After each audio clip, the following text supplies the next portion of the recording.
I think with something like this, which has formatively been a part of your life, gestating for such a long time, how it must feel at this point sitting in front of me ready to release The Last of Us out into the wild and your part in it. How does it feel? It feels crazy. It's kind of like a wild experience to have to get to, sit here with you and talk about this show that has been in my life roughly like 10 plus years in many different ways. But I feel so lucky. It's so cool.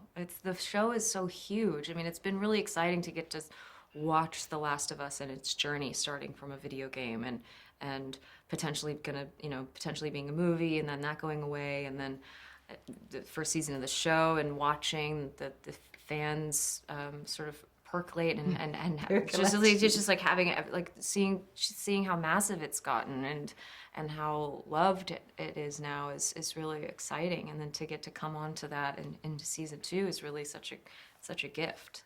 It is. I guess there's the craft of what you do, there's an intimacy to it, and you go and craft it, and then it is gone, and you don't know how it's going to land or where it's going to land, but that it becomes such a global conversation. Does it feel, how does that feel? Is it a daunting kind of a feel? How does it kind of sit with you?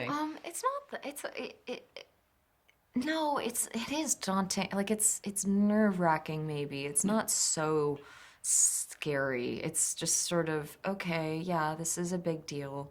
But I'm sort of able to sort of like let that sit in its own place in my mind, and then just focus on having fun and doing the work and putting in the time and effort to portraying the character Abby and doing what I feel is right, and creating who Abby will be in this show with Craig and Neil, and sort of trusting that and what we do together, and then letting it all sort of float onto HBO Max and hope that people like it.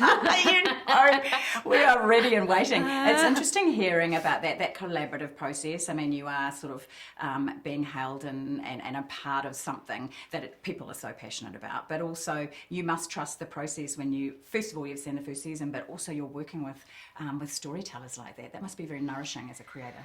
Yeah, it's a really good word, nourishing. It feels very fulfilling, and such a wonderful opportunity to sort of like do pretty like therapeutic work, I'd say. Even though it's very intense, I think I like the more intense, grittier roles. I think they're really inspiring, and it's been very inspiring to play this kind of woman.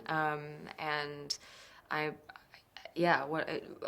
feel so lucky getting to walk around this set and sort of get to see it come to life in a really real way. And I feel like so fortunate.